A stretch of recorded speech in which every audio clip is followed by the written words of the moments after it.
ॐ अज्ञानतिमिरान्धस्य ज्ञानाञ्जनशलाकया चक्षुरुन्मिलितं येन तस्मै श्रीगुरवे नमः।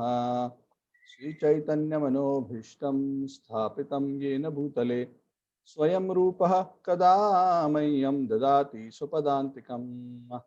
वन्देऽहं श्रीगुरोः श्रीयुतापदकमलं श्रीगुरून् वैष्णवांश्च श्रीरूपं साग्रजातं सहगणा रघुनाथान्वितं तं सजीवं साद्वैतं सावधूतं परिजनासहितं कृष्णचैतन्यदेवं श्रीराधाकृष्णपादान् सहगणललिता श्रीविशाखान्वितांश्च हे कृष्णकरुणा सिन्धु दीनबन्धु जगत्पते गोपेशा गोपिका कान्त राधा कान्त नमोस्तुते तप्त कांचन गौरांगी राधे वृंदावनेश्वरी शुभानुस्ते देवी प्रणमामि हरिप्रिये पंचकल्पतरुभ्यश्च कृपा सिन्धुभ्य एव च पतितानां पावनेभ्यो वैष्णवेभ्यो नमो नमः। जय श्री कृष्ण चैतन्य प्रभु नित्यानंद श्री अद्वैत गदाधर श्रीवासादि गौर भक्त वृंद हरे कृष्ण कृष्ण कृष्ण हरे हरे हरे राम राम राम हरे हरे। कम करोति वाचालं गिरिं यत्कृपातमहं वन्दे श्रीगुरुं तत्सत्।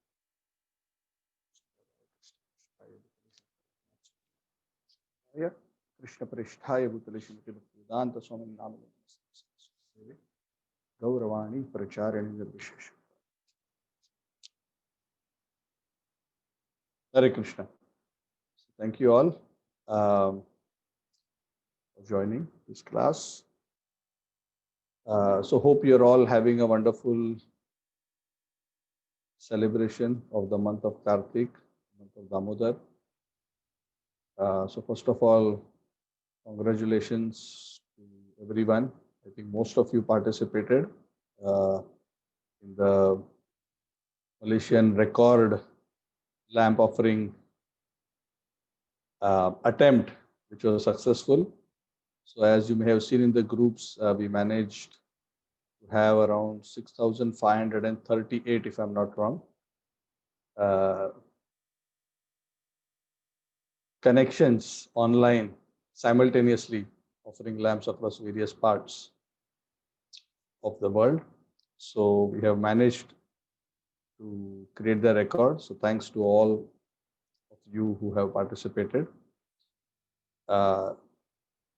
In case you're wondering why we are doing this, why we are bothered about records, well, spiritually, of course, all these records don't mean anything much directly, yeah, by themselves. But because, of course, one is under the pretext of the record, we all come together to do a spiritual activity together with so many thousands of devotees. That itself is very purifying and powerful for us and for the whole world. That is point one, especially under the leadership of great souls. In this case, we had His Holiness Jayapataka Maharaj leading the devotees. And the second thing is, unfortunately, big things is what attracts people in this world. Yeah, it is not humility, it is not devotion which attracts most people. It is big successes, big feats, big temples, big money, big deities. Yeah. So we also want to create big records so that those who are, that's also a factor of attraction. So these are all different ways in which, of course, one is we want to glorify the Lord. And second is, it is also a means to extend ourselves uh, to create something which is considered a recognized success in the outside world. And through that also, many individuals become inquisitive and they get attracted to this. Oh, what was it that they were doing? 6,500 people all over the world coming and offering a lamp. So it is amazing how curiosity has in history made so many people devotees, just being curious of something extraordinary. Sometimes some people even, it's a side story, but nonetheless, just occurred to my mind. So it's okay. I think a little bit of spontaneity. I hope you don't mind. So there was one devotee who was reading the newspaper, and in the newspaper there was an article criticizing Bhagavad Gita and students taking up to practicing of Bhagavad Gita. This was in Bombay. This was a few decades ago, because some devotees were practicing and becoming serious and becoming active full-time teachers of Krishna consciousness, rather than taking up typical professional jobs. So there was a critical article which was posted in the newspaper with the intent of warning the public. But interestingly, this is a true story, and we know this devotee. There's one person, he was a student at that time. When he read that article, he became extremely curious. What is it that these people are finding in the Bhagavad Gita that makes them so attracted to Bhagavad Gita and Krishna, that they lose attraction for the things of this world and become so attracted to spirituality? So with that curiosity, he actually came to the temple, he met with the devotees, he came in contact with Bhagavad Gita and the devotees, and he himself became like what the article said you should not become. Of course, the writer of the article did not have any spiritual vision, so he totally misunderstood what was being done.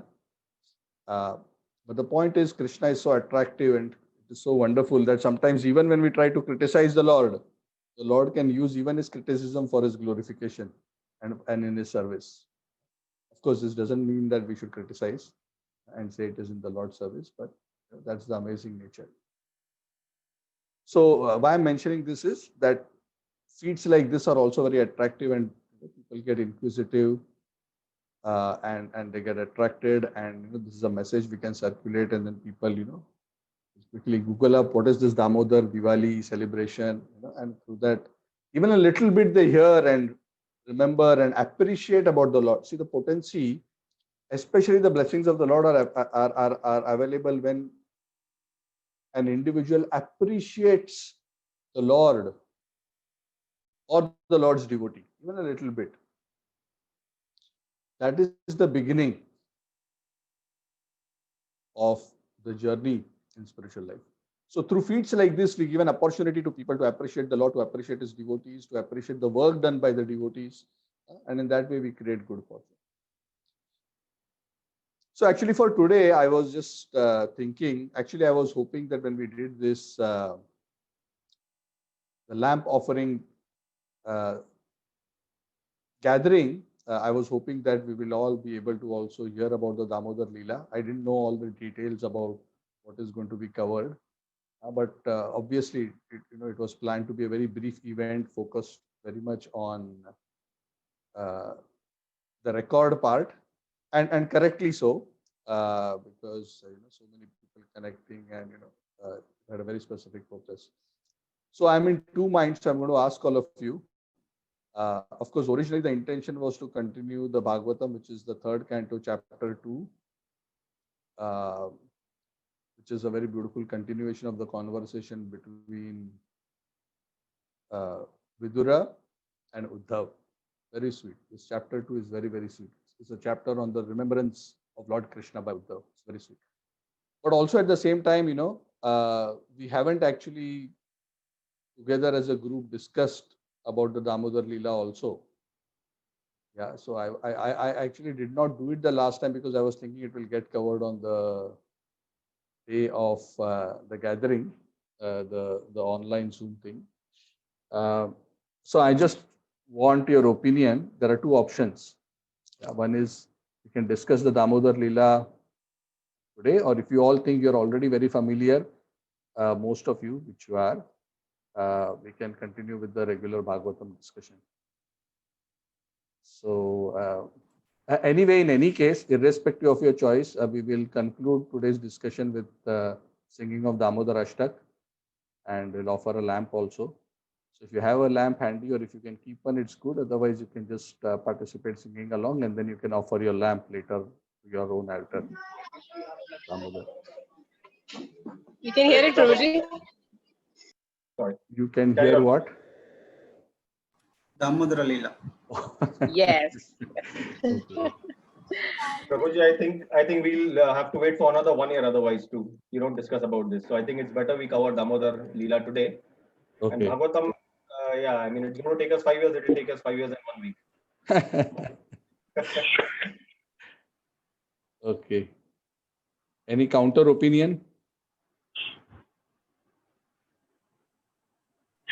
Yes, Prabhuji. Yes, Prabhuji. Okay, fine. Okay, fine. So we will do that. We will discuss the Damodar Leela, and then we will do a lamp offering as well. So it's 9:12, right? So we'll try to discuss around half an hour. Then we'll do around 10-15 minutes of singing. And like you can see in my background, there's a beautiful form of Shri Yashoda Damodar. And we can all do lamp offering if you have a lamp handy. Of course, later if you want, you can do to your altar to Damodar picture also. I leave it to you. If you don't have, you can participate together. But at least we can sing Damodar Ashtakam. So, like we mentioned, the scriptures actually say that the month of Kartik is very, very special amongst the various months. We discussed this briefly earlier. The month of Kartik is also known as the month of Urja, which is the month of Radharani. It is the month of devotion, and is the month where Krishna is extending himself in terms of his blessings for devotion to all living entities. Whoever will even render a little bit devotional service to the Lord, it's a huge benefit. It's like a lottery. Generally, what we do, what is the idea behind a lottery? The idea behind a lottery is you invest such a small amount, but you get an inordinate reward. Of course, lottery is not good because lottery is gambling. Yes, which means you may put in some money, but there is no guarantee you will get a reward. But this is a confirmed lottery. A confirmed lottery means it doesn't matter which lamp you offer, you are going to get the full jackpot. Yeah, everybody who offers the lamp gets a jackpot. It's not even divided. Why? Because Krishna is unlimited. He can give blessings also unlimitedly. So Krishna is extending this opportunity to all living entities. In fact, the glory of offering the lamp to Lord Damodar is so much in the scriptures. There are even stories and pastimes mentioned in Padma Purana and other scriptures where even living entities other than human beings who accidentally somehow directly or indirectly ended up showing a lamp to the Lord, they achieved great benediction from the Lord. I'll tell you one story. There are a few. These are mentioned by the Acharyas as well. Most of them are from the scriptures. There is one example of if I'm not wrong, it was a mouse. There was a lamp which was going off. It was in the temple of the Lord. It was going off. The mouse came there actually to eat the ghee. But somehow the lamp which was just about to get extinguished, he accidentally pushed the wick and he lighted the wick again properly. So just by that indirect devotional service of the Lord gave him the credit of lighting a lamp for him in the month of Kartik. And it is said he got the chance to become a devotee in his next life and achieve perfection. There are stories of animals where the wick got stuck somehow with them and they were just flying around the temple. And the Lord considered that this bird or this mouse has actually offered me a lamp in Kartik. And some of them achieved perfection. So there is great blessing.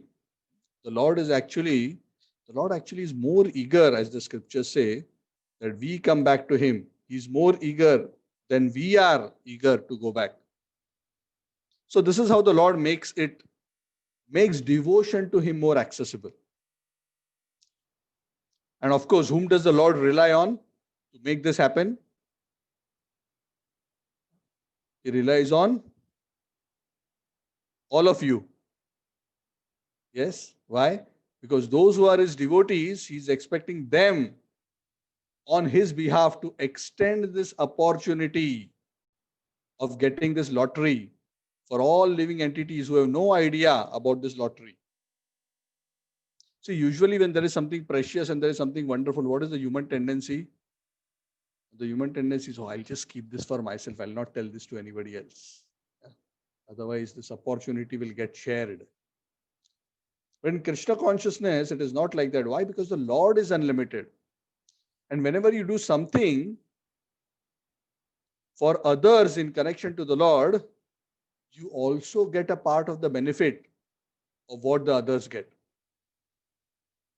That's why the scriptures say when you offer a lamp, you get benefit. But even if you assist somebody else to offer a lamp, even if you tell that, let's say you tell your parents, you tell your brother, sister, oh, this month, very good, to offer lamp. It's very auspicious. All your sins will get burnt off and so much goodness will come. Sometimes even if you say pure devotion, maybe they may not be interested. But even if you tell that, yes, it will create a lot of good fortune for you.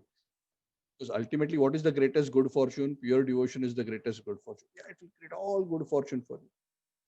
And it is not that material good fortune doesn't come. Of course, both material and spiritual good fortune will come for those who surrender to the Lord. Of course, according to the Lord's own sweet desire, not necessarily according to our expectations. Yeah. And when you tell like that and they offer, then from the lottery that they get, you also get your commission because you are the agent of the lottery. So in that way, we gather Sukruti, knowingly or unknowingly. So please do this. I have also mentioned to you that please keep track of the lamps that you are offering and also keep track of the lamps that you have encouraged others to offer beyond, of course, this group, because I'm hoping within this group, all of you will keep track of your own families and your own immediate family members. But those who are beyond this group, if you have been instrumental in encouraging them, please include that also. And this service is very dear to the Lord. So that becomes an extra service for us.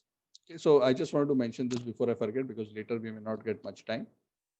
Having said this, I want to come back to the pastime of Damodar Leela. Now, this Damodar Leela is a very, very special pastime of the Lord. There are many, many sweet pastimes of the Lord in Vrindavan.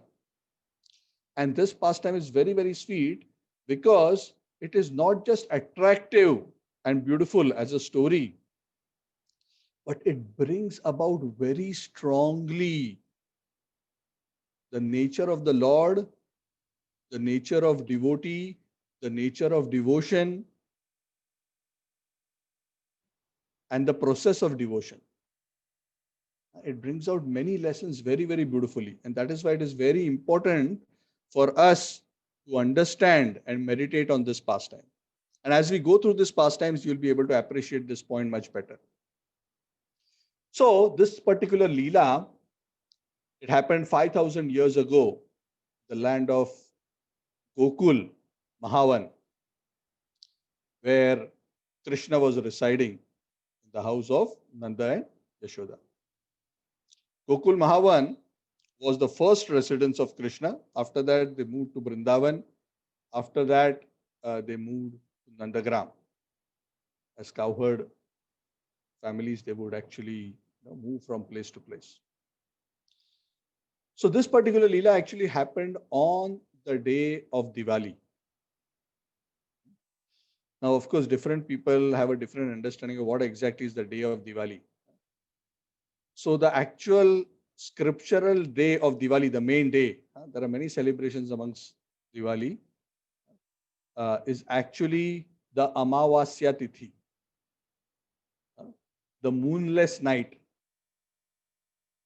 The Amavasya is the actual celebration, not the Chaturdashi.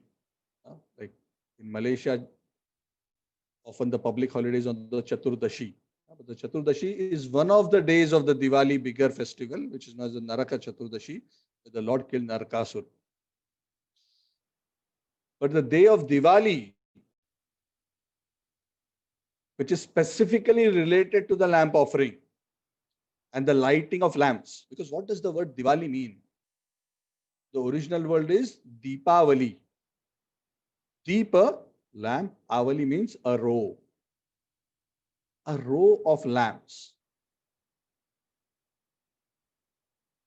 Now, there are many stories behind this. Of course, Damodar story is one of them. But the other story, which was already the reason why lamps were offered, even when the Lord appeared as Krishna. Because it is not that lamp offering started only after Damodar Leela happened. Lamps have been offered to the Lord on this day of Diwali since the time of Ramayana. And this particular system started when Lord Ramchandra, Sri Ram, after having killed Ravana and completed his exile, when he came back to Ayodhya on the Pushpaka Viman, which he took from Ravan, it was actually Kuber's plane, Kuber Airlines. So that was his chartered flight back. It was lent by Vibhishan, who was now the king of Lanka. So Vibhishan said that this is the fastest way you can get back, because if you don't get back in time, Bharat is going to commit suicide. Better you go on the Viman. And Bharat was getting ready to enter into the fire because Bharat had taken a vow. Ram, if you don't come even one moment late after 14 years, I am entering fire. So he was already preparing on the Amavasya Tithi. And as the plane was flying at top speed, even then, Lord Ram felt that he may not reach in time. So he sent Hanuman, because Hanuman Airlines is faster than Kuber Airlines. So Hanuman flew ahead very fast. And he jumped and he reached Ayodhya. Even just as Bharat was about to enter fire, Hanuman screaming at the top of his lungs, saying, Ram is coming. So even before Hanuman reached, his voice reached the ears of Bharat, and he did not enter fire. Parallelly, as this was happening, the whole Ayodhya was so excited. Ram is going to return. Ram is going to return. And they all wanted to welcome him. And Hanuman told that he's coming in Pushpak Viman. So they said, it is so dark. It is the Amavasya night. How will Ramchandra know that where to land? Like we see, if you go to KLIA, if at night we are landing, we'll see that the whole airstrip is decorated on both sides with lights, small lights, so that you can clearly see the landing runway, isn't it? So the residents of Ayodhya said, let us clearly help Lord Ramchandra understand where is Ayodhya. At the same time, let us also welcome him in a very beautiful way. So what they did, they all decorated all their homes, their streets, their homes, their terraces, any place that they could find with lamps. Diya, Deepa Avali, a row of lamps. Everywhere, the whole Ayodhya was decorated with lamps. So beautiful. This lamp is the offering. This is the light in the heart when Ram comes. This light has a lot of significance. Anyway, we'll discuss that one day in more detail. But the lamp represents the lamp of devotion, the lamp of knowledge. This is what we want to bring in. We want to welcome Ram into our, not just into Ayodhya, we want to welcome him into our hearts. And when the Lord comes, what does happen? Nashayami Atma Bhavasto Jnana Deepena Bhaswata. Krishna, when I come into Arjuna, when I come into the heart of the devotee with the shining lamp of knowledge, I destroy the darkness of ignorance. Asato ma sadgamaya, tamaso ma jyotirgamaya. Yes. Let us go to light. And what is that supreme light? Supreme light is Krishna. All light is coming from Krishna's transcendental form. So that is how the practice of offering lamps started. More than offering, actually, at that time, for Ramchandra, it was more of decorating all over. So this was happening even when Lord Krishna appeared. Lamps were being decorated on the day of Diwali for this reason. So coming back to Dwapar Yuga. So on the day of Diwali, in Dwapar Yuga, when Krishna was a very, very young child in Gokul Mahavan, Krishna very, very naughty in a very sweet way. Naughty, but in a very sweet way. When we become naughty, we are actually the cause of misery to others. Yes? But when Krishna is naughty, his naughtiness is the cause of pleasure for others. Whatever Krishna does is actually a cause of, is so sweet, is so beautiful, is a cause of celebration. So Krishna is a very young boy, he would steal, he would enter the gopi zone and he would steal butter. Navanit Chora. Krishna is known as Makhan Chora or Navanita Chora. He likes butter. What kind of butter? He likes fresh, white, and soft butter. Why does he like butter? What is this butter that he likes? Of course, Krishna likes actually also to eat butter, but this butter is representing the pure, clean heart of the devotee. When a devotee has a pure and clean heart, Krishna wants to steal that butter. He wants that soft heart. He wants that white, pure, soft heart. After sufficient churning has been done of the heart and all the impurities have been removed and only the essence, the butter, the cream is left. That is what Krishna is interested. That kind of heart is attractive. So the gopis, because they had such a heart, so Krishna wanted to steal their heart. And how he would come and steal their heart? He would come under the pretext of stealing butter. So he would do like that. And the gopis would actually love it. Even though they would go to Mother Yashoda and complain, actually the gopis would love it. In fact, what they would do is, they would especially make the butter best quality, hang it, and then hide somewhere waiting when Krishna will come. Because when they would make butter thinking, oh, Krishna will come and eat. But they just wanted to enjoy that sweetness of how this little sweet Krishna will stealthily come into my house and take this away. There's some special sweetness, isn't it? In Krishna coming like that, rather than, going and feeding him directly. It was very sweet. Because they would feel, oh, Krishna is so attracted to my butter. They would get such satisfaction that he will even come and steal it. And that is how Krishna is. When the devotee's heart becomes sufficiently attractive, Krishna cannot resist. He will come and steal. But when Krishna steals somebody's heart, what happens? Krishna gets locked into the heart of that devotee. That's why Krishna is very careful. He doesn't come near everyone. He only comes near those people whose heart is like white, fresh butter. So the gopis, in jest and to increase the sweetness of the lila, would complain to Mother Yashoda. But Mother Yashoda took it very seriously. She said, this is very bad. I've been hearing so many complaints. But Krishna would always deny, no, they're just, they don't like me. They're just complaining. I am not doing anything like this. So Mother Yashoda, on the day of Diwali, she was thinking, early morning, she woke up, Krishna was still sleeping. Having performed her morning duties, Mother Yashoda dressed herself very, very beautifully. She's the queen of Braj, the wife of Nanda Maharaj, who is the king of Braj. And she dressed herself nicely, put beautiful flowers in her hair, and she decided that today, I think rather than letting my helpers make the butter, I will make the butter myself, because I think maybe the helpers are not making butter very nicely at my home. Why Krishna is going and stealing in the homes of the other gopis?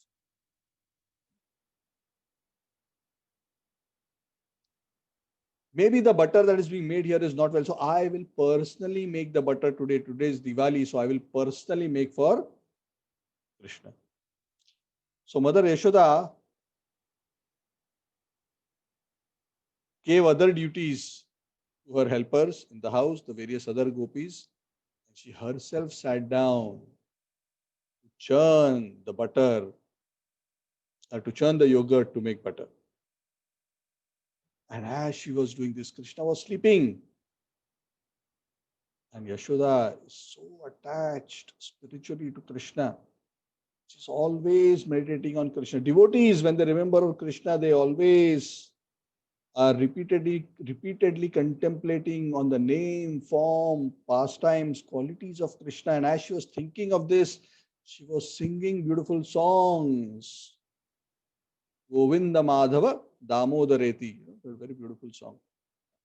I'm not saying that she was singing that song. I'm just saying that the devotees like to sing the various names of the Lord. So she was singing the beautiful leelas and pastimes of Krishna.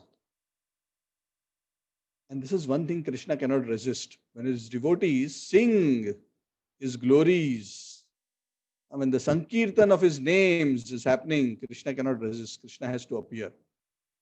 Krishna has promised in the scriptures, I may not be in the holy places or the temples or even in the hearts of the yogis, but yatra gayanti mad bhakta tatra tisthami narada. Narad Muni, be assured, I may not be anywhere else. Wherever my devotees are singing my glories, I am guaranteed to be there. That is Krishna's promise. It's so irresistible for him. He has to appear. That is also Hanumanji's easy formula. How he will make Ram appear? He will chant Ram's name, then Ram is there. And actually the fact itself is that the Lord and his name are non-different. Lord becomes very attracted. So Mother Yashoda was singing the beautiful glories of Krishna, and Krishna was sleeping until then, woke up, and he got attracted to this beautiful singing. And he came crawling over to Mother Yashoda. And Mother Yashoda was so happy to see little Krishna. So beautiful. Just woken up. When we are just woken up, we don't want to show our face to anybody. Yeah, if somebody calls up and they want to see us. They say, no, wait, let me freshen up. Let me comb my hair. But Krishna is beautiful anywhere, anytime, however you see him. It's different flavors of his beauty, but Krishna is always beautiful, so attractive. So when Mother Yashoda saw Krishna, she was so attracted, and Krishna was sitting on the lap. And then Krishna indicated to Mother Yashoda that he was hungry. He wanted milk. So Mother Yashoda, because Krishna was hungry, not just for milk per se, but he was actually hungry to receive the devotion of Mother Yashoda. Because he was attracted by Mother Yashoda's devotion. He wanted to accept that devotion of Mother Yashoda in the form of her seva to him. Yes. When we sing or chant Hare Krishna, Krishna Krishna, Hare Hare, Hare Rama, Rama Rama, Hare Hare. What are we saying? We are chanting, we are calling the Lord, and the Lord will be attracted. But what are we calling? We are calling the Lord by saying, O Krishna, O energy of Krishna, Hara, please engage me in your service. So when we call Krishna like this, when Krishna comes, what will he do? If you have sincerely asked for it, he will give us service.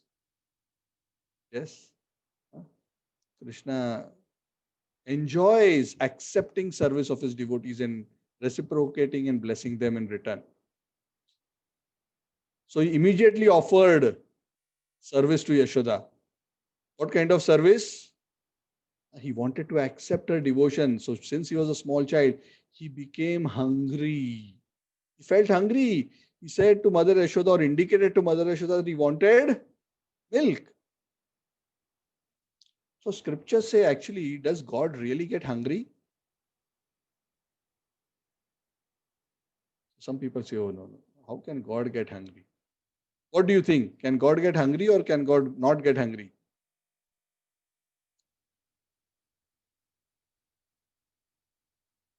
So at a material level, it is correct to say God doesn't get hungry at a material level in the same way that we get hungry. Shuddha, he is not affected by the pangs of hunger. But Krishna is bhavagrahi. He is eternally hungry for the love of his devotees. And because he is hungry for the love of his devotees, and his devotees also enjoy serving him nice, wonderful foodstuffs and various offerings, Krishna becomes hungry so that he can accept those offerings and enjoy. So Prabhupada would say that when we are offering Naivedya to Krishna, some people say, oh, how does God become hungry? No.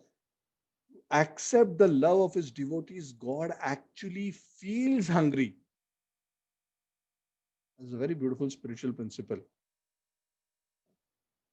It's hard to understand, but the fact is, Krishna actually feels hungry. He feels, I'm hungry, I want to eat. When is my devotee going to bring me my lunch? So here Krishna is feeling hungry for the milk of Mother Yashoda. So Mother Yashoda immediately keeps him on her lap and starts feeding him her milk. And as she is doing this, she's seeing the beautiful face of Krishna as Krishna is drinking the milk, and she's continuing to churn the butter. Again, continuing to sing. She's looking at Krishna's face, and Krishna is accepting the devotion of Mother Yashoda with great happiness. As this is happening, what had just happened is before Mother Yashoda sat down to churn the butter, Mother Yashoda had placed some milk on the stove in the kitchen nearby. She was sitting in an adjacent place churning the butter, churning the yogurt to make butter. And she could suddenly hear the sound of this milk boiling over. Now, this milk that Mother Yashoda is boiling is actually very, very special. We can spend half an hour discussing about the milk and how this milk is produced. Maybe one day we can discuss about it. But this milk is very, very special. Because if I tell about the milk, then we will need another 10 minutes just to discuss about the milk. But this milk is very special. Very, very special. It's the milk of a special category of cows known as the Padmagandha cows. Okay, I'll tell you 2 minutes since I created suspense. Okay, in short, in short. So it is said, Nanda Maharaj has 9 lakh cows. And there are many categories of cows. There are also hierarchy there in terms of the quality of the milk. So there are many cows who are fed a very special grass which is considered very fragrant. I forgot the name of that grass. Maybe the grass is also called something like Padmagandha or something like that. It's very, very special fragrant grass. And that grass is fed to certain cows. And with that grass, they produce a very fragrant type of milk. And that fragrant milk of those cows is fed, the milk is fed to another category of cows, which are higher quality. They don't even eat grass. They drink the milk from the cows who have eaten the grass. So these Padmagandha cows, they are called Padmagandha cows. The milk that comes from these cows is extremely fragrant. It is beyond this world. So that is the milk that Mother Yashoda uses. Very precious, not easy to produce. It's not the supermarket Dutch lady milk or whatever else we have. Good day. Very, very naturally fragrant. Very sweet. So Mother Yashoda had kept that milk and she had kept it on the stove because she wanted to make something from that milk for Krishna. Because all Vrajvasis are simply thinking about Krishna's pleasure. So as the milk was overflowing, suddenly Mother Yashoda, she kept Krishna, who was in the process of drinking Yashoda's milk, she abruptly pulled him aside, placed him on the ground and rushed into the kitchen to attend to the milk. Much to Krishna's displeasure. Correct? Yeah, because Krishna is saying, oh, you are serving me, I was enjoying this. From where this milk came in the middle? You were serving me and I was enjoying and reciprocating. Why you disturbed this sweet situation? So he became angry. But at a deeper level, the Acharyas explained it was not that Mother Yashoda considered the milk more important than Krishna, but she was thinking that the milk is for Krishna. Because it was to be used to make certain things, certain maybe sweets or other items for Krishna.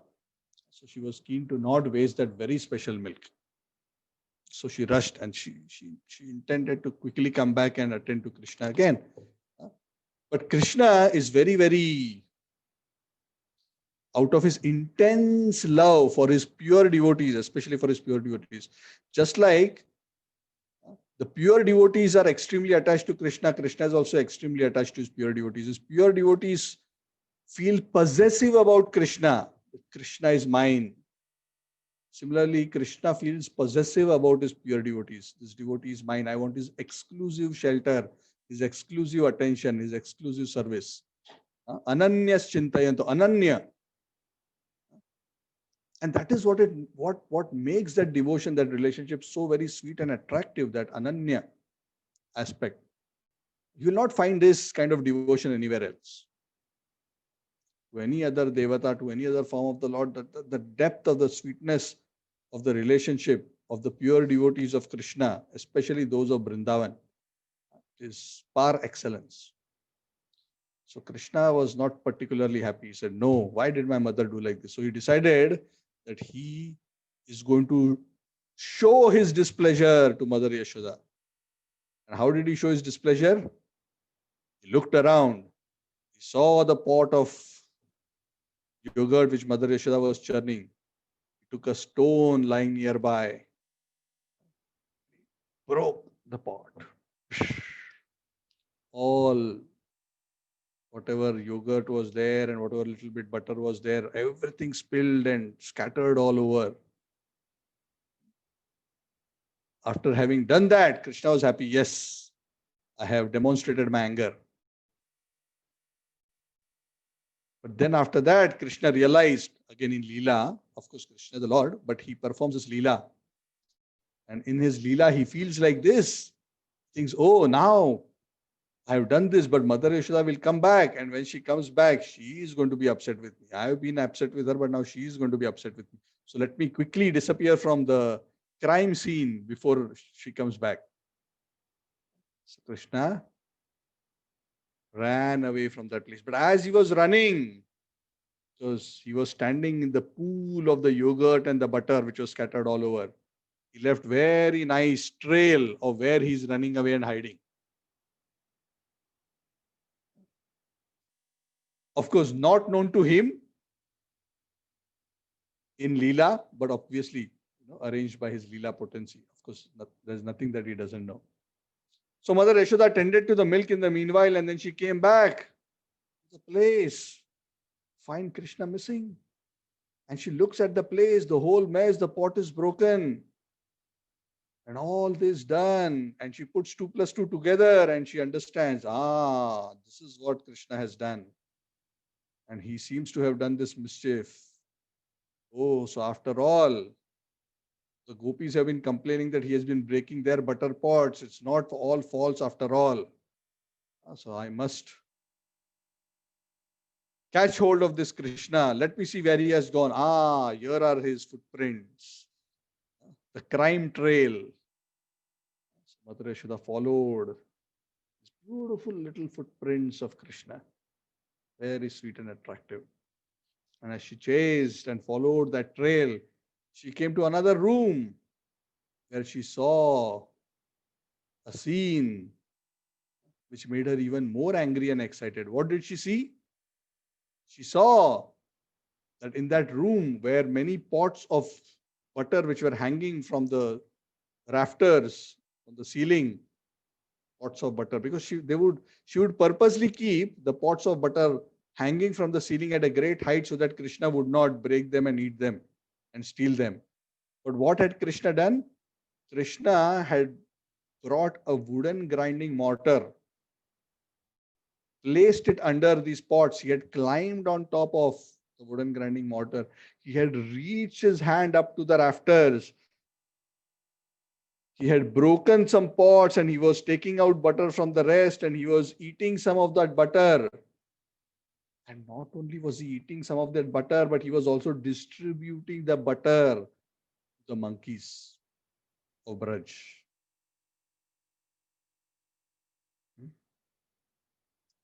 Those of you who have visited Braj know how hungry the monkeys of Vrindavan are. For one banana, they will steal your spectacles or your purse. We have had that experience. We were going once in a rickshaw.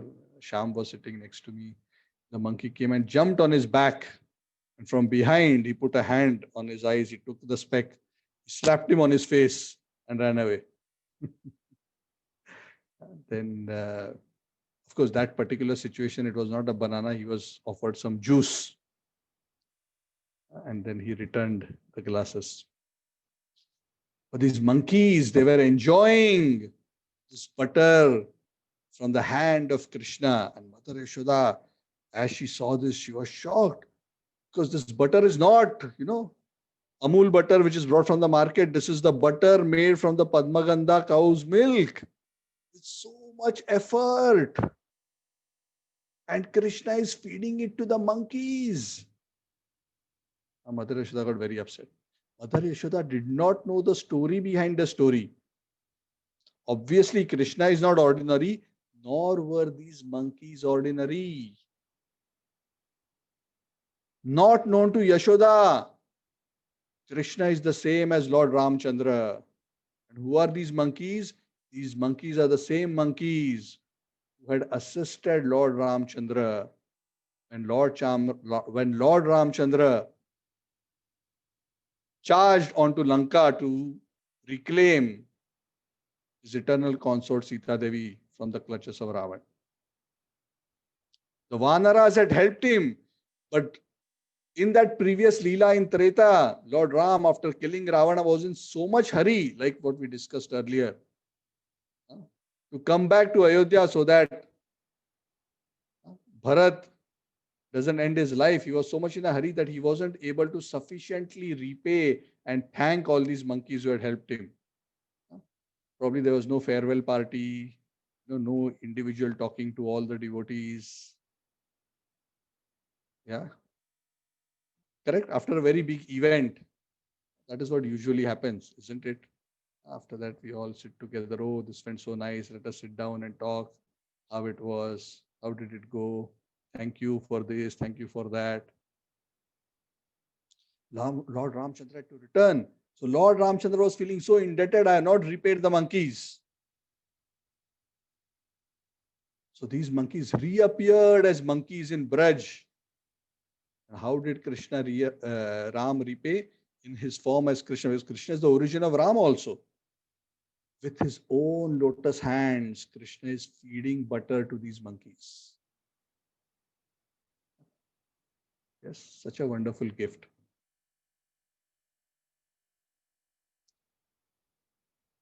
Isn't it? So the monkeys were enjoying that, and Mother Yashoda, obviously not being aware of all this, she took a stick in her hand, stealthily, because Krishna's back was towards Mother Yashoda, stealthily she started approaching Lord Krishna. But Krishna, being suddenly alerted by the monkeys, he turned back, he saw Mother Yashoda, he panicked, he jumped off the wooden grinding mortar, he scampered off into the courtyard with Mother Yashoda in hot pursuit, saying, "Stop, you thief! Krishna, stop! I'm going to catch you, I'm going to punish you. I have seen it for myself. You have stolen the butter, you have broken the butter pots. After all, whatever the gopis were saying is true. So today I'm going to catch you and punish you." So she was running behind Krishna, and as she was running, Krishna was running in the courtyard. Krishna at that time just woken up, a very tiny baby, practically had almost no clothes on his body, probably a few ornaments. Krishna is running. Mother Yashoda chasing him in the courtyard with a stick in the hand. Krishna is running and Mother Yashoda is running behind. Very beautiful scene. Very beautiful scene. Mother Yashoda was trying to catch Krishna, but she was not able to. She was coming close, but she was not able to grab Krishna. Krishna was all the time managing to run faster than her. And this scene was very, very beautiful and attractive. Why? Because this is not an ordinary boy running and an ordinary mother chasing. The Devatas gathered in the courtyard of Nanda Maharaj in the sky to see this beautiful pastime, and they were shocked. Why were they shocked? This Krishna is none other than the Supreme Personality of Godhead. He is running away in fear from a simple village lady. He is killing the greatest of the demons. But he's fearful of a small stick in the hand of this lady. And Krishna was actually so scared. He was crying out of fear of getting caught and being punished with the stick. And the Devatas were bewildered. What is this? Yam bibheti swayam bhayam. Fear personified is fearsome of Krishna. Yamaraj, whose death for everyone is fearful of Krishna. And this Krishna is running out of fear from a small stick in the hand of this apparently ordinary village lady. So they were saying, oh, this is very, very special. Very, very special. This is how much love can bring Krishna under the control of his devotee. That the Lord becomes controlled by the devotee. He becomes chastised by the devotee. He becomes subservient to the devotee. Who can do this? Can Brahmaji do this? Brahmaji had a little bit of pride in the Brahma Vimohan Leela and how Krishna taught him a good lesson. Indra had pride, how Krishna taught a lesson. But here Krishna is running away from a small stick. That's the power of pure devotion. So Krishna, finally he saw Mother Yashoda was running, but Mother Yashoda was so much more heavier at her age. She was not able to catch Krishna. And finally, when she became so tired and exhausted, Krishna felt sad for his mother. Oh, I'm troubling her too much. And finally, Krishna allowed her to catch him. Mother Yashoda was so happy. Yes, Krishna, I finally caught you. Now I am going to punish you. And she had the stick in the hand. And when Krishna saw the stick in the hand, Krishna was looking at the stick. And Krishna became so scared. He was like, no, don't beat me, don't beat me. Tears were coming out from his eyes. And the Devatas are watching what is happening. Mother Yashoda, seeing that her son was so fearful of the stick, she put the stick away. She threw it away. Said, okay, I'll not beat you, but I must punish you. So what I'm going to do? I'm going to tie you up so that you will not be naughty again. And your accomplice in this crime has been this wooden grinding mortar. So I'm going to tie you to this wooden grinding mortar. Gopis, come, bring me some rope. Gopis brought some rope. Mother Yashoda turned the rope around the waist of Krishna. And when she was about to tie the knot to tie Krishna, she found that the rope was short by the length of 2 fingers. And she couldn't tie the final knot. So she asked for more rope. The Gopis got more rope. She tied it end to end. Again, she went around Krishna and tried to tie the final knot. It was still 2 fingers short. Mother Yashoda is wondering what is happening. More rope. More rope. She exhausted all the rope in Braj. How big is Krishna's waist? At that age, Krishna's waist was barely this size. Yeah, in circumference. But even all the rope of Braj could not cover this apparently tiny waist. She was bewildered. What is happening? After all the ropes of Braj were exhausted, she became so tired and so bewildered. She surrendered to Krishna. Oh, Krishna, I'm unable to tie you. What to do? And whenever the devotee surrenders to Krishna like this, Krishna immediately reciprocates. So Krishna cannot be tied, who is Ajita. You cannot try to capture Krishna against his will, but when you surrender to Krishna, Krishna willingly becomes captured. So Krishna agreed to be captured when Mother Yashoda surrendered. And finally, when that time came, Mother Yashoda was able to tie Krishna around his waist. So because on this day of Diwali, Krishna was tied around his waist. Udara means the region of the belly. And Dama means to be tied. Dama Udara, Damodara. The Lord who was tied around his belly by not just ordinary ropes, but the ropes of the pure devotion of his mother. From that day, the Lord became famous as Damodara. This beautiful form that you can see that scene behind me. Mother Yashoda tying Krishna to the wooden grinding mortar. And this pastime became famous all over the universe. Yes, somebody finally we see has been able to tie the Supreme Lord. And the Supreme Lord is unable to escape.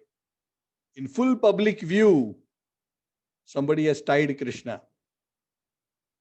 Nobody was able to perform this feat earlier. So this particular pastime became very famous, and the name of the Lord as Damodara became very famous because the Lord proved that yes, pure devotion can tie even the Supreme Lord. And also the Lord, through this beautiful pastime, demonstrated the philosophy of the two fingers which were falling short in the length of the rope. So the acharyas explain that if we try, we are all sadhakas, we are all trying to tie Krishna, isn't it? In one way or the other. We want Krishna to appear in our heart and we want to hold him there eternally. But Krishna cannot be tied so easily. Always, for us, the rope will be short by two fingers. And what are these two fingers? What do these two fingers represent? There are two things that are needed to tie Krishna. Two important aspects that every devotee must have. One is that the devotee must endeavor. He must make an effort in his devotion to attract the Lord, to serve the Lord, to do his best to develop his devotion to the Lord. Hearing, chanting, reading, service, following the principles of devotional service of sadhana bhakti, all these things must be done with all seriousness and sincerity. But just our own endeavor is not sufficient to capture the Lord. What is needed? In addition to our endeavor, unless Krishna showers his grace and allows himself to be captured, unless the Lord reveals himself to us, he cannot actually bind him. So Krishna displayed through this beautiful Damodar pastime. Yes, Mother Yashoda endeavored to capture, so she fulfilled the first part. But until she surrendered and Krishna gave his grace, she was not able to tie him. So that's a beautiful lesson for us. What is the lesson? We must do our best to try to serve Krishna and do our sadhana.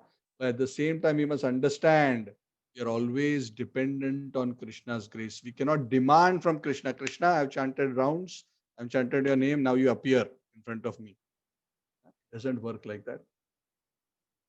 Krishna will see our surrender, and in due course, when he is satisfied by our sincere service attitude and our surrender, he will reveal himself to us. So since that day, this pastime has become very famous. And in this month of Kartik, it is recommended in the scripture, Satyavrata Muni in the Padma Puran, he has written a very beautiful Damodara Ashtaka song, which we sing. He has written it, it's from Padma Puran. And he's describing this beautiful Damodar pastime. And The scriptures especially say, yes, on Diwali we offer a lamb, but not just we keep the lamb, but we should use that lamb and offer it to this beautiful form. Why? Because this beautiful form represents that form of the Lord who is captured by the love of his devotee. So when we worship this form, the Lord blesses us with devotion, such devotion that we are able to capture him. So with that aspiration, with that desire for that kind of a blessing, we approach Damodar and we beg for the blessings of Damodar and also from Yashoda and ultimately from Srimati Radharani, who is the very abode of all devotion. So this pastime actually continues a little bit more, but since we don't have a lot of time, we will not go into that today. Maybe we will discuss it another day. And that part of the pastime is what you see on the other side of the picture, which is Nala, Kuvera, and Manigriv being liberated by Krishna. But anyway, that's a continuation of the pastime. But the essential point is that Krishna was tied to the wooden grinding mortar. So in Gokul Mahavan, this place where Krishna was tied is still there. The grinding mortar is also there, and that place is there. And devotees in Kartik month go and offer lamb. That we were fortunate on the day of Diwali many years ago with His Holiness Radhanath Maharaj. We were there and we offered the lamb, sang Damodar Ashtak together at the exact place where this Leela happened 5,000 odd years ago. But nonetheless, it doesn't matter. Wherever we are, we can offer our lamps. If we are remembering the Lord with sincerity, then it is fine. Yeah. So I will pause from the pastime perspective for now. Any questions on what we have discussed before we go to the Damodar Leela? So we will just, the Damodar Ashtaka. We'll just take another 10 odd minutes and then we will end the class. Just bear with me for a few more minutes.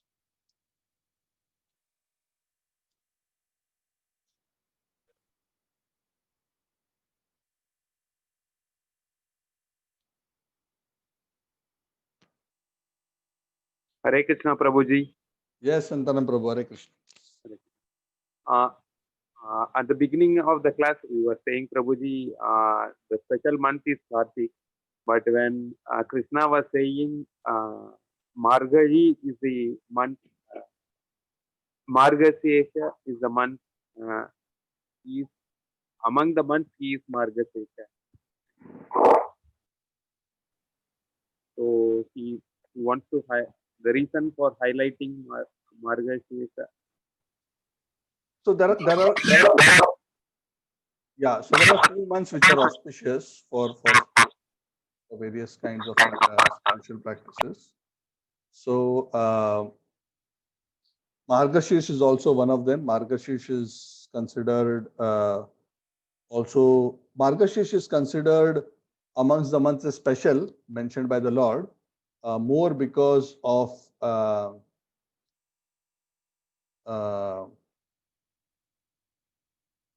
from a month aspect, from a seasonal aspect, it's a very beautiful month. But from the perspective, it is mentioned from a different perspective. It's mentioned from a different perspective. But from the perspective of effective in terms of devotion, Kartik, Purushottam Mas, and also Vaishak. Vaishak is also considered quite important. So when he's saying month, he's in that particular instance, he's reflecting to it from a different perspective. Just like he says, of the bodies of water, I am the ocean, isn't it? Then you will say, oh, why he didn't say Radha Kund? Yeah, correct. Because why? Because at that point he's talking from the perspective of the size, the hugeness, the power. He's not talking from the perspective of the spiritual significance. Yeah, so he's talking from a slightly different perspective. So we don't see a contradiction in these 2 statements. They are different glorifications made from a different perspective. Margashish is also auspicious for performance of various religious and spiritual activities also. But Kartik, from a spiritual perspective, especially from the perspective of getting devotion to the Lord, is more significant. Yeah. So sometimes in the scriptures, we think that there are contradictions, but actually they are not. So we have to understand it properly. Yeah. So at one place, Krishna may say, this is the best. At another place, he will also say, oh, this is the best. Then you say, see, Krishna is lying because here he said best, there also he said best. But there he's saying best in a particular way. Here he's saying best in a particular way based on the context. So for us, we're talking about this month as representing Radharani, the month which is representing devotion to. We are here not just to burn our sins. Yes, that is a side effect. We are not just here to get some wealth from Krishna. We are here to get the supreme wealth. We want Lakshmi Pati. We don't want Lakshmi and the blessings of Lakshmi. We want Lakshmi Pati. So when Lakshmi Pati comes, Lakshmi also comes. Yes. Yeah. Of course, we don't want him for our purpose. We want to serve him. So we want to be connected with our eternal Father. Any other question?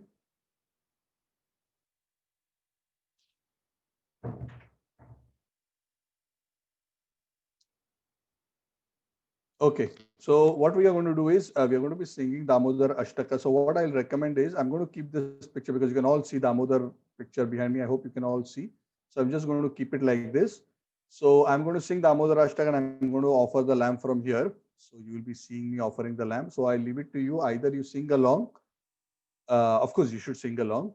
If you have a lamp and you can also offer here, it's fine. You can immediately offer here, and then you can just go in front of your altar and also immediately offer the lamp. And if you have not done so, yeah. So I leave it to you, whatever way. So if you need to just quickly step out and get your lamp organized, that is fine, no problem.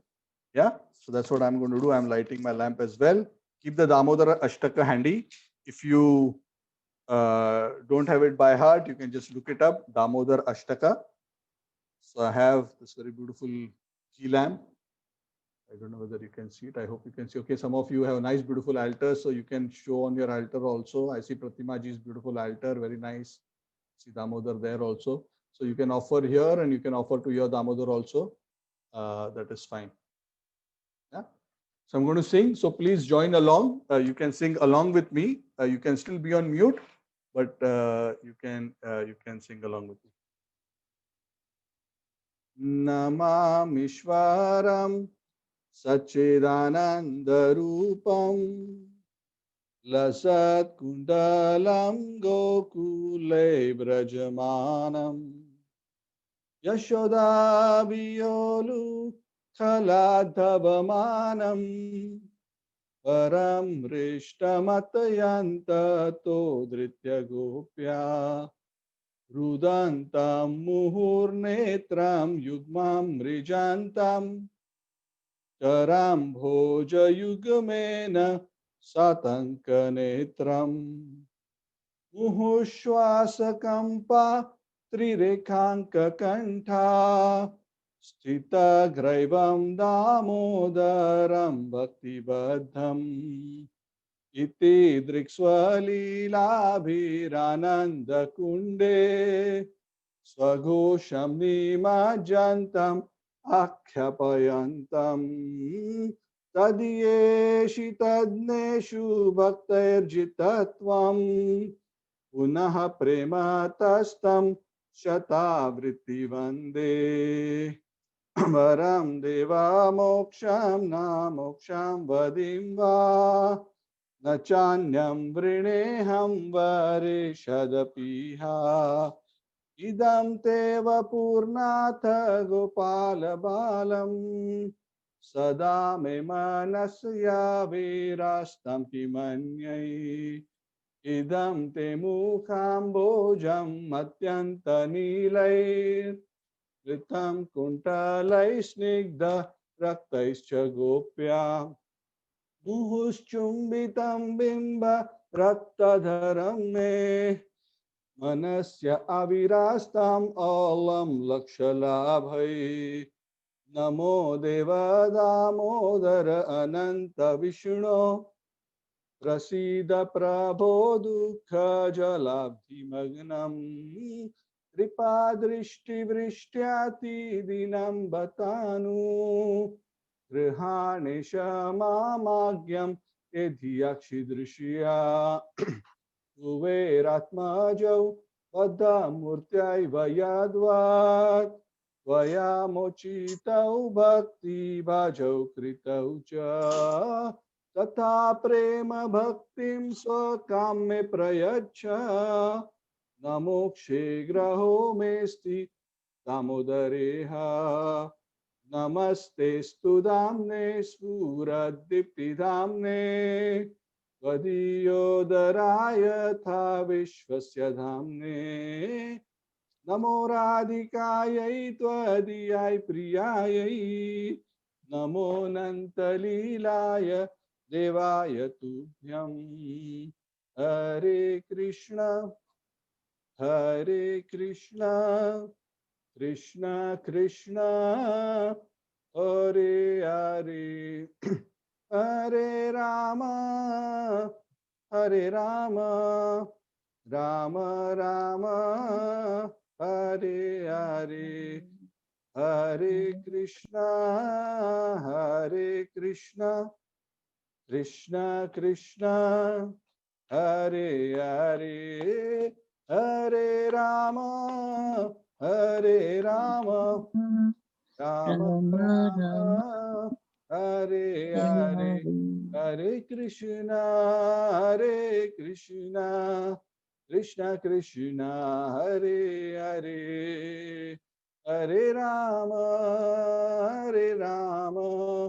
Ram Ram Hare Hare जयो Radha Damodar Radha Damodar Radha Damodar Radhe.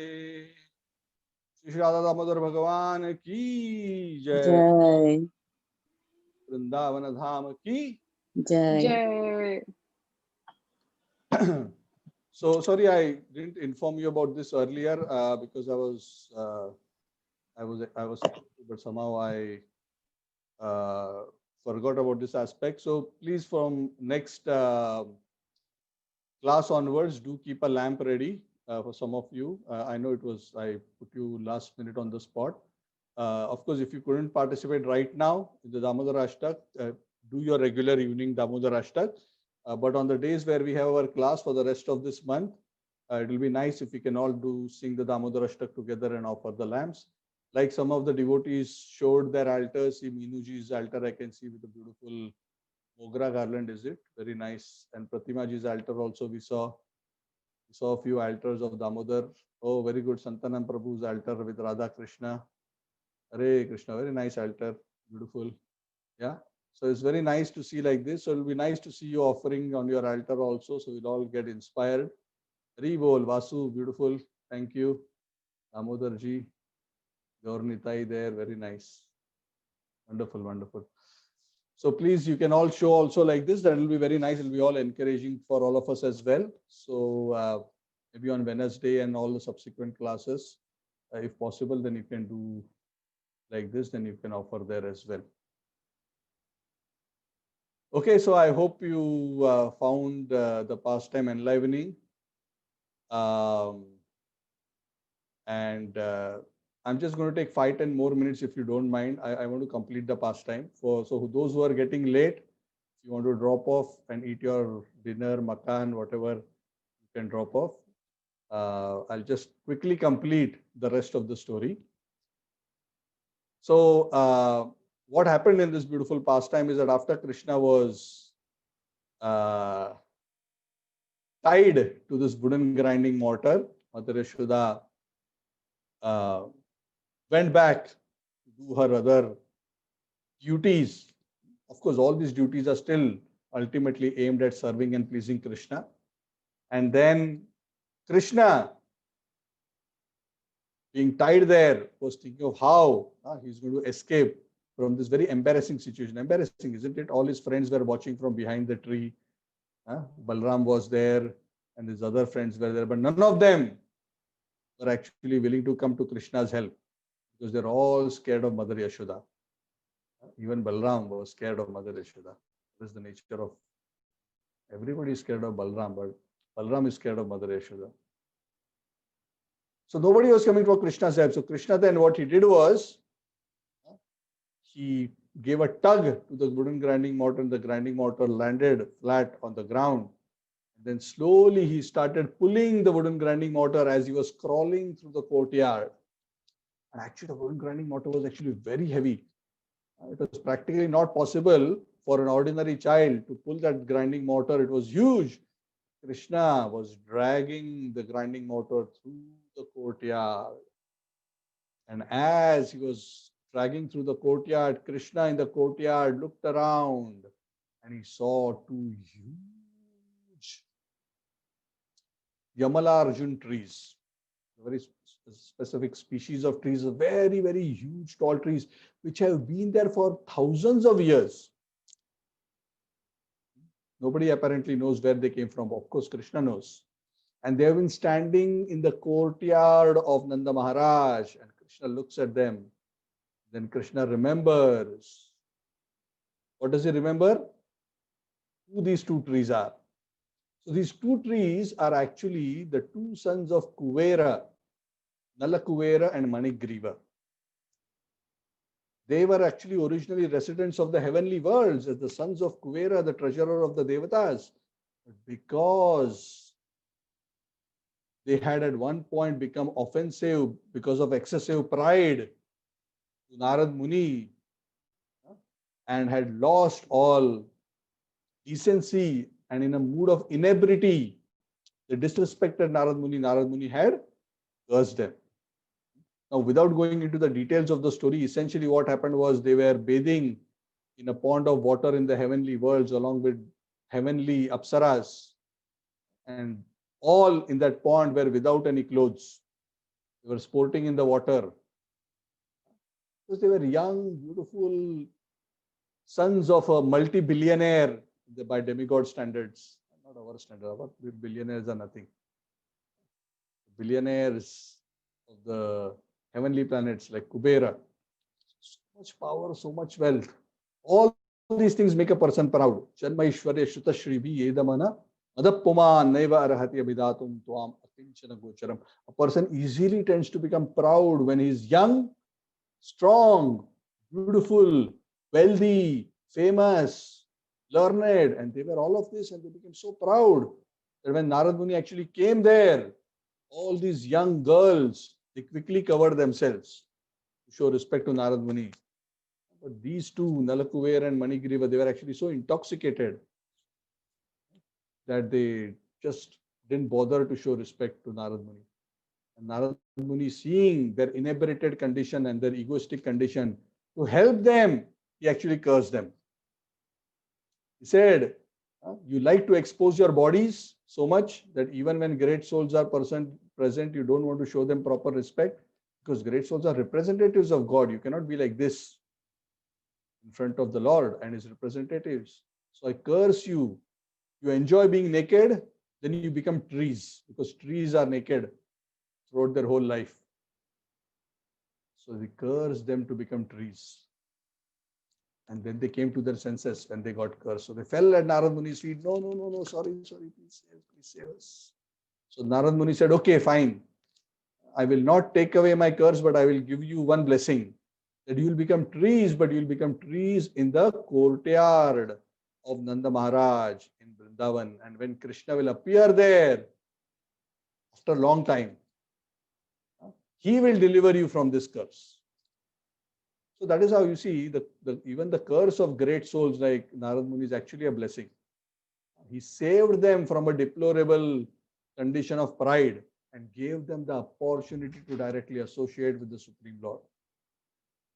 So Krishna, knowing that this was the situation, Krishna, to honor the words of Narad Muni, Krishna pulled the wooden grinding mortar between these two trees, which were standing tall. And the wooden grinding mortar got stuck in between these trees. And Krishna started tugging the rope at this grinding mortar. And then he gave a big tug. And he did it so forcefully, even the tiny form, he did it so forcefully that these two huge trees crashed. So those who are from Pines Condo have seen a huge tree crashing last week. Revati is here, Shalini is here, and some others. Who else from Pines here right now? Huh? So huge tree. It was such a huge storm, a huge tree.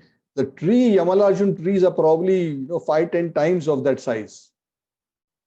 And two huge trees. Can you imagine little Krishna with a wooden grinding mortar pulled down these two huge trees? So they came crashing down. And as they came crashing down, the two devatas, Nalakuver and Manigriva, emerged from these fallen trees and started offering their obeisances to Lord Krishna and glorifying him. And Krishna was very kind enough. He gave them his blessings and he said, now I have deliberated you. You received the mercy of Narad Muni. So now you can go back and continue in your position as demigods, as devatas, as the sons of Kuvera and as the sons of Kuvera. You have been liberated from this curse. So seeking Lord Krishna's blessings, they were now purified and they became great devotees. They went back. So, of course, in the meanwhile, the other residents of Braj, the family members, Nandamara, Yashoda, all came rushing to the spot. They saw Krishna in the mess between these fallen two huge trees and they were, oh, what happened? Such a big danger. Oh, but Krishna is safe and, they're so happy. But Krishna was angry with Mother Yashoda because she tied him up. So Krishna did not want to go to Mother Yashoda. So when Mother Yashoda came to pick Krishna, Krishna turned his face to the other side. And he went to his father Nanda Maharaj. Baba, Baba, Baba. So he went and embraced his father. Mother Yashoda was feeling so sad. She started crying. So when Mother Yashoda started crying, Krishna couldn't take it anymore. Krishna also, oh Maya, he went and he embraced her. It's very sweet. Yeah. So I'm not able to act it out so well, but you can imagine it's a very sweet episode. So that is the sweetness of the love between the Lord and his devotee. So all these activities, whether it is tears or whether it is smile or whatever, everything is very sweet, very blissful, very attractive. Kevala Ananda Kanda. So that is our aspiration in our spiritual life. We want to enter that realm of Braj, where such a sweet devotion is happening eternally. There is this eternal festival which is going on between the Lord and his devotees. And that is the highest perfection that the soul can actually achieve. It can enter into that Leela, become free from this temporary material world full of birth, old age, disease, and death, and enter into that platform where one can directly associate with the Lord and his pure devotees and eternally relish this sweet ras of devotion. So this is very, very sweet, very, very attractive. So when we hear these beautiful pastimes between the Lord and his devotees, the purpose of narrating them is that it should attract our hearts. Oh, I also wish I was there as part of this pastime. How many of you would have liked to be somehow associated with this pastime, somehow there, somewhere there? Yes? Okay. Mataji has raised her hand. Yes, a few of them. By the way, if you don't know, Zoom has a way where you can raise your hand also. Okay, but I'm assuming all of you are saying yes. Yeah. Because if you are saying no, then actually you are attending the wrong class, because that is the objective of our class. Our objective of the class is not just to get some information about Krishna's Leela, but to develop that desire to be a part of that Leela. Yes, that is our aspiration. So when we hear these beautiful pastimes, yes, Revati ji, yes, clapped. Yeah. Besides the clap, there's another feature to raise the hand. Anyway, so that is our highest aspiration, and that is what Lord Chaitanya has come to give. He has come to give us entrance into this Leela through the simple process of chanting the names of Krishna. That Leela which even Lakshmi Devi struggles to enter, that Leela which even Lord Shiva struggles to enter. Even Lakshmi Devi was not allowed into, because she wanted to participate in the Ras Leela.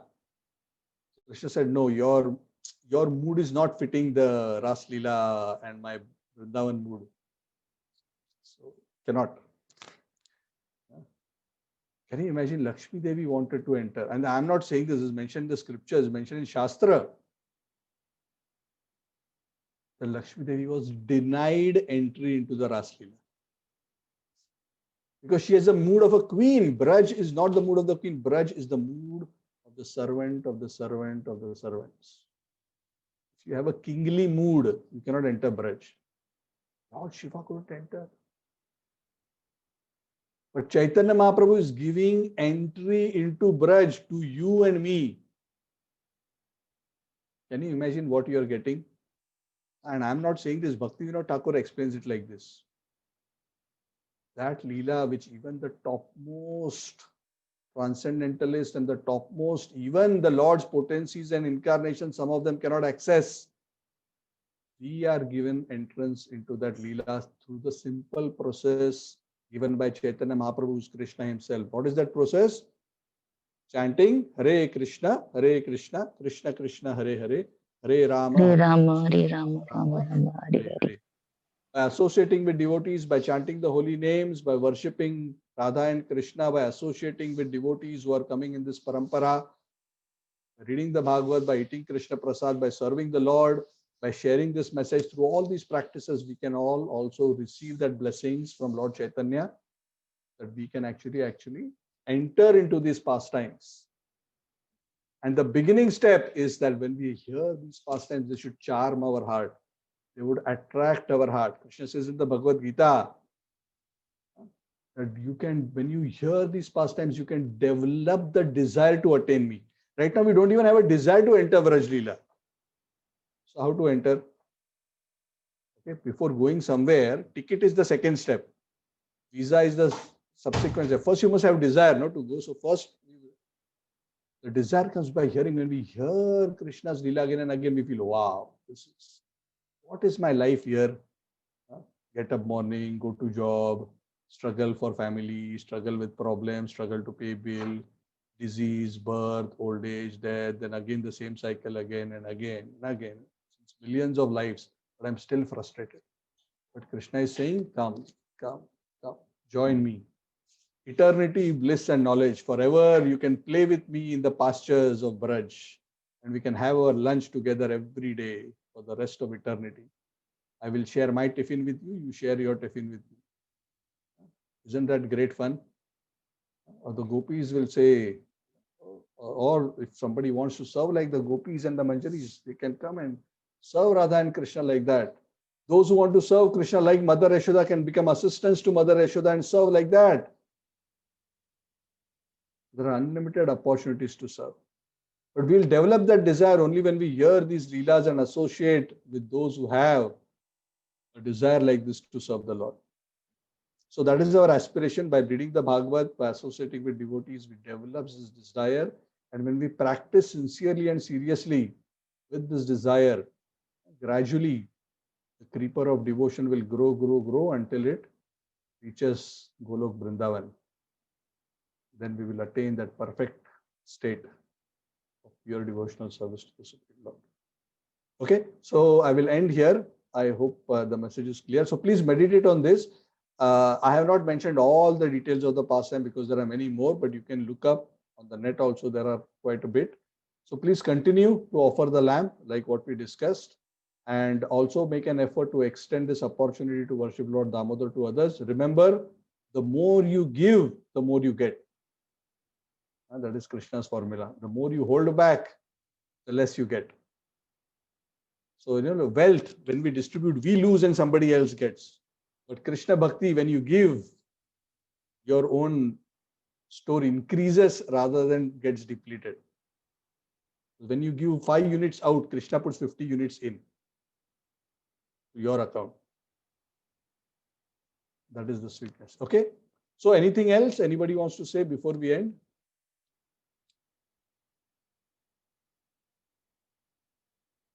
Okay. Shri Damodar Bhagavan ki jai. Prabhupada ki jai. Jai Gaura Sitanath Premanandi Hari Hari. Hare Krishna, Prabhuji. Yes, Pratima ji, you want to say something? I just have a small question. Is Okay. there any limit of offering lamb or any like 1 or 2 a day or like 3, 4 in a day? Whenever you want or any particular time we should offer lamb? No, there is no such restriction. Technically, you can offer and any time of the day. The general recommendation is to try to do it twice a day, typically morning, evening. But the scriptures do not, specifically limit. See, there is no limit to serving Krishna, either in times of time of the day or how many lambs we can offer. How many can you offer? You can offer as many as you can. And no matter how much we offer, Krishna can accept. So Krishna is unlimited. So it is just up to us how much we can. Whenever, if you cannot do at specific times, you can adjust to a time which is convenient for you. But traditionally, in Vedic culture, it is especially auspicious to offer at the Sandhya time. If you are offering at a limited time, Sandhya means early morning, noon, and evening, sunset. That is considered especially auspicious for offering lambs. It also creates a wonderful environment at the Sandhya time. But other than that, that is just, if you have to choose, then that's an option. But other than that, there is no restriction. Yeah, hope that answers your question. Prabhuji, thank you so much, Prabhuji. Okay. Okay, Neha, Hare Krishna, nice to see you. Hare Krishna, Prabhuji. Hope you're doing well. Yeah. Okay, so I'll see you all on Wednesday. And by the way, next week is the week of Deepavali also. So please, especially on the Deepavali day, decorate with lamps as far as possible. Meditate on these pastimes. Hare Krishna, Meera, nice to see you. Who's that with you? Can't hear you. My cousin, Prabhuji. Your cousin, what is your name? What is your cousin's name? Aditi. Aditi. Very good. Nice, Aditi. Nice to see you. You're offering lamp to Damodar. Yes, Prabhuji. Very good. Very nice. See, you are very learned because you know. Hare Krishna. Yes, Mataji, Haribol. Hari Bol. Sorry, Prabhu, I just have to ask you a question. Sure, sure. The verse 15.15, where the Lord says that I give you the remembrance, knowledge, and forgetfulness. So when the like many of us are so earnest to know about Krishna and understand about Krishna's knowledge. So why are we in forgetfulness? Matta smritir jnanam apohanam cha vedescha sarve rahama vivedyo vedanta krit veda videva chaham 15.15 is because we want Krishna. All of us want Krishna. Yes, I think everybody who's in this class wants Krishna. But the thing is, we have not yet reached to the point of wanting only Krishna. Oh, okay. Okay, so we are still mixed. Krishna, I want you also, but I also want this. I want this. I want this. I want this. And also, if I get you, it is fine. That is how we start with. Krishna is a little lower on our priority list. Actually, it's very simple to achieve Krishna. Actually, it's very simple. Simple, I didn't say easy. Very simple. All you have to do is you have to simply want him. You just want him. At all costs, you put him number one on your list of priorities in your life. Krishna will also put you as number one priority for him. The problem that we are forgetful of Krishna is not because Krishna wants us to be forgetful of him. We don't want Krishna enough. Krishna is just reciprocating with us based on our desire. So while intellectually we may think, no, I put Krishna first in my life. But actually, if we if most of us deeply introspect our own hearts, we will see that actually Krishna is, maybe he has progressed from 1000th in the list to maybe 500, 200th in the list, but he's not still number one in our list. So gradually, that's why you have to develop the desire. Krishna says, what is the sadhana bhakti? The 12th chapter, Krishna says, if you are unable to think of me all the time, which is that perfect state of number one, Krishna in the list, then perform the limbs of sadhana bhakti. In that way, you will develop a desire. Tato mam ichhaptum dhananjaya. Atachitta samadhatum na shaknoshi mai stiram abhyasa yoga yuktena tato mam ichhaptum dhananjaya. Develop the desire to attain me, so that gradually I become the highest priority. And by the way, it's not that making Krishna the highest priority means you neglect everything else in your life. That is not what it means. It just means that all other things in your life are centered around Krishna. You may still have a family, you may still have a job, you may still have a profession. That is okay. You don't have a problem with that. But your highest objective is attaining pure devotion. The problem with us is our highest objective is becoming successful, becoming wealthy, having a BMW, this. And Krishna is one of the means to make that goal happen. That is why we come to Krishna. Krishna, come, give me something, give me. We don't come to Krishna to serve him and to become his devotee. We come to ask from him. Give me. Or if we are not that low in our consciousness, even if we are a little higher and we want Krishna, but we also want Krishna and we also want other things. Krishna, I want you also, but I also want my bungalow. I also want my car. I also want success. I also want this. But what is the price of actually getting Krishna? The price of actually getting Krishna is when in our heart we say, Krishna, even if I don't get anything else, if I get you, that is my perfect success. When a devotee has that consciousness, and it is not that Krishna may still give you everything, but in the heart, the devotee is feeling, even if everything else goes, but if I have Krishna, then my life is perfect. Then we can actually remember Krishna always. So, our forgetfulness of Krishna is not a situation that Krishna creates. Krishna is simply facilitating what is current state of our heart.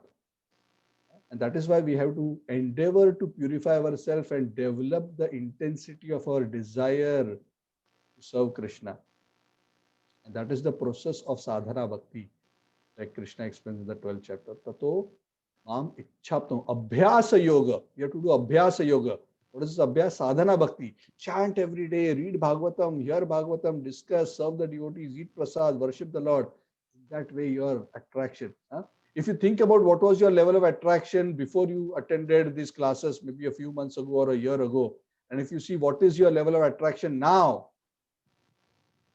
almost certainly I can say with confidence, not confidence based on my ability, but the confidence based on the ability of Krishna to attract us, that our attraction for Krishna would have gone higher, isn't it? Yes, Prabhu. Yeah, Neha, you agree? We'll ask Neha. She's our specimen candidate. Yes, Prabhuji. Yes, yeah. So she's making so much effort. Early morning, she has been getting up to attend the classes. So that means there's attraction. If there's no attraction, why will somebody want to come? And Krishna becomes attracted when we become attracted to him. And Krishna becomes interested in us 10 times more than we are interested in him. That is Krishna's sweet nature. So we have to simply continue this process and Krishna will reciprocate. Never be worried about whether Krishna will bless. You simply be worried about how to increase your desire. Krishna is more than eager to bless us. Don't worry about that part. Krishna is fully competent to bless us and take us back to Godhead. Esham aham samuddarta mrityu samsara vartmani bhavamina chirat parthamaya veshati. I very quickly deliver the devotees, those who are eager for my association. Okay? Sachi Prema Mataji? Yes, thank you so much, Prabhu. Hare Bo. Krishna. Hare Krishna. Okay, so we'll end here. It's very late. So thank you very much. Hare Krishna. Hare